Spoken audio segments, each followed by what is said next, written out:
და ბოლოს გადაცემას იმ თემით ვასრულებთ, რომლითაც რამდენიმე თვის წინ შაბათის ფორმულა გაიხსნა. რამდენიმე თვის წინ სწორედ შაბათის ფორმულასგან გახდა ცნობილი, რომ იუნესკოს მსოფლიო კულტურული მემკვიდრეობის ძეგლზე სარეაბილიტაციო სამუშაოები არაპროფესიონალურად ჩატარდა და ძალიან მალე გადახურვა, კერძოდ კი მოჭიქული კრამიტი დაზიანდა. ჩვენ გავარკვიეთ და მოგიყევით მიზეზიც. კრამიტი ირანში უნდა დამზადებულიყო, თუმცა ჩვენთვის დღემდე უცნობი მიზეზით ის საქართველოში დაამზადეს და უვარგისი აღმოჩნდა. ტაძარში წყალი ჩავიდა და ფრესკები დააზიანა. ამ ინფორმაციის გავრცელების შემდეგ კულტურული მემკვიდრეობის დაცვის სააგენტომ არაერთხელ სცადა იმის მტკიცება, რომ თითქოს ჩვენ ვცრუობდით, თუმცა სამწუხაროდ ჭირმა თავი ვეღარ დამალა და თვეებია ვუყურებთ, როგორ ნადგურდება მე-12 საუკუნის სამონასტრო კომპლექსში ღვთისმშობლის მონასტერი და წმინდა გიორგის სახელობის ტაძარი. დღეს სოციალურ მედიაში გავრცელდა გელათის ახალი ფოტოები, სადაც ვხედავთ მონასტრის დროებით გადახურვას და აშკარად ჩანს, რომ ის თუნუქის ფილებითაა შესრულებული. ის რომ უშნოა არაფერს ნიშნავს, რადგან გადახურვა დროებითია, თუმცა სპეციალისტთა აზრით შერჩეული მეთოდოლოგია, ანუ დაზიანებული კერების, ეგრეთ წოდებული თუნუქით დახურვა, ძეგლს ვერ დაიცავს და წვიმის დროს წყალი ტაძარში მაინც ჩავა. დაუდევრობისა და არაპროფესიონალიზმის გამო ბოლო თვეების განმავლობაში წვიმამ გელათში დაზიანებული კერები უფრო გაამრავლა და საფრთხე გააათმაგა, რომ განადგურდეს კედლის უნიკალური და უძველესი მხატვრობა. გელათის ღვთისმშობლის ტაძარზე დროებითი გადახურვა უკვე დაწყებულია. მეთოდოლოგია კი ისევ სპეციალისტთა საკამათო საკითხია. ისედაც დაგვიანებული გადახურვა, რომელიც 10 დღეში უნდა დასრულდეს, სპეციალისტების ნაწილისთვის გამოუსადეგარია. მათი აზრით, თუნუქი ისტორიული ძეგლის უნიკალურ მხატვრობას წვიმისა და თოვლისაგან სრულყოფილად და სათანადოდ ვერ დაიცავს. თვითონ შემსრულებლის მიერ წარმოდგენილ პროექტში წერია, რომ ეს გადახურვა 100%-ით, ანუ სრულად ვერ უზრუნველყოფს ნალექისგან ტაძრის დაცვას. არ უნდათ აღიარება, რომ არა მარტო ის გადახურვა, რომელიც უკვე გაკეთებული, არამედ ეს დროებითი გადახურვის პროექტიც არ არის სრულყოფილი. ისევე როგორც არ აღიარებენ დღემდე წმინდა გიორგის ტაძარში არსებულ პრობლემებს. რატო აკეთებენ მაშინ? ალბათ იმიტომ, რომ უფრო იაფია და სხვა გამოსავალი არ აქვს. ალბათ ფინანსებთანაც არის. გარდა იმისა, რომ დროებითი სახურავი უცნაურად გამოიყურება, აქ ვიზუალზე მეტად პრობლემური ფრაგმენტული გადახურვის გადაწყვეტილებაა. ხელოვნებაცოდნეები ამბობენ, რომ ის რომ გელათის ასე გადახურვა არასწორი და არასაკმარისია, სახელმწიფოს პროექტშიც წერია და ამ კომპონენტს იმიტომ არ ითვალისწინებენ და თანამედროვე ტექნოლოგიით სრულ გადახურვაზე უარს ამბობენ, რომ ფინანსები ისტორიულ ძეგლზე დაზოგონ.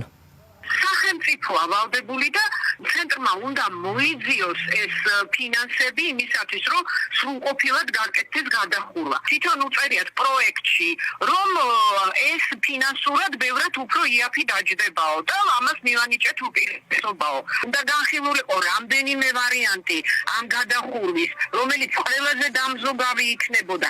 ანალოგიური პრობლემა აქვს მეორე ტაძარსაც, გელათის მონასტრის, წმინდა გიორგის ტაძარს. საკუთარი პოზიცია და შენიშვნები ძეგლის გადახურვის სწრაფად დაწყებულ სამუშაოებზე პროექტის ავტორებს დღეს იკომოს საქართველომაც კიდევ ერთხელ შეახსენა. ხარიანია ეგ და არის ეგ პრობლემა ობიექტურად, მაგრამ მაგითო გვითარია, რომ შესაბამისი რესურსები უნდა მოიძიონ.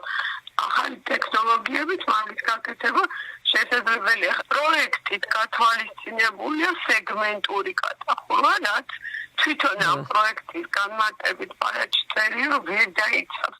გელათის გადახურვის სისტემატიურ კრიტიკას სააგენტოში დღეს უსაფუძვლო უწოდეს, თქვეს, რომ მათ მიერ შემუშავებული პროექტის მიხედვით დაგეგმილი სამუშაოები ყველაზე ოპტიმალური ვერსიაა. სპეციალისტი სოსანიძე გია ამბობს, რომ ტაძრის დროებით ამ შემუშავებული მეთოდოლოგიით და დროულად გადახურვა საუკეთესო არჩევანია, რომელიც სპეციალისტთა ჯგუფმა განხილვის შემდეგ მიიღო.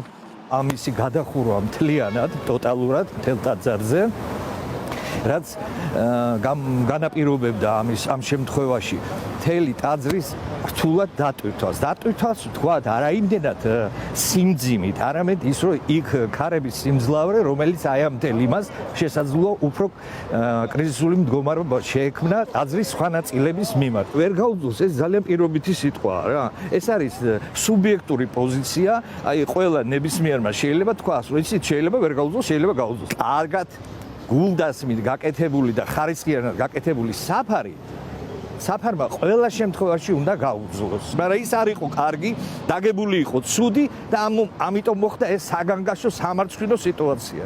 გელათის ტაძრის მძიმე მდგომარეობაზე ცნობილი შაბათის ფორმულას ეთერში გახდა. მაშინ სააგენტო და დამკვეთი კომპანია არსებულ პრობლემებს არ აღიარებდა. დროთა განმავლობაში სპეციალისტებმაც და სააგენტომაც პრობლემა აღიარეს და მისი მოგვარების პირობაც დადეს, თუმცა რამდენიმე თვის შემდეგ მდგომარეობა ისევ მძიმეა. გელათის საკითხი სპეციალისტთა ჯგუფებს გასცა და პოლიტიკურ პარტიების წარმომადგენელთა ყურადღების ცენტრშიც მოექცა.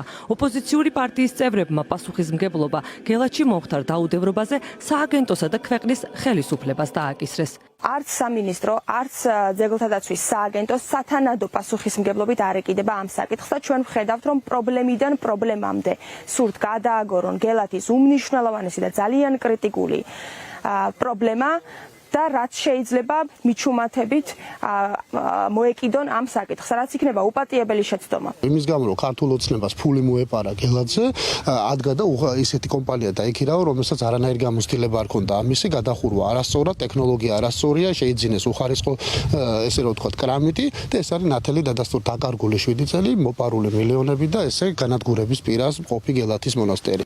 სპეციალისტები ყვებიან, რომ ის, ვინც ბოლო 4 თვის განმავლობაში გადაღებული ფოტოები დაათვალიერა, ან ქუთაისში მდგომარეობის შესაფასებლად თვითონ ჩავიდა, ნახა, რომ დაზიანებულ კერებზე ფართობი საგრძნობლად გაზრდილია. თუნუქით დროებით გადახურული გელათი ზამთრისთვის ემზადება. იმედია ერთმანეთისას მოისმენენ და გელათი გადარჩება. უკვე ფუჭად დახარჯული ფული და შრომა გასაგებია, რომ წყალმა წაიღო, მაგრამ მნიშვნელოვანია რა მოხდება სამომავლოდ და რა მეთოდოლოგიით გაგრძელდება ძეგლის გადახურვის სამუშაოები.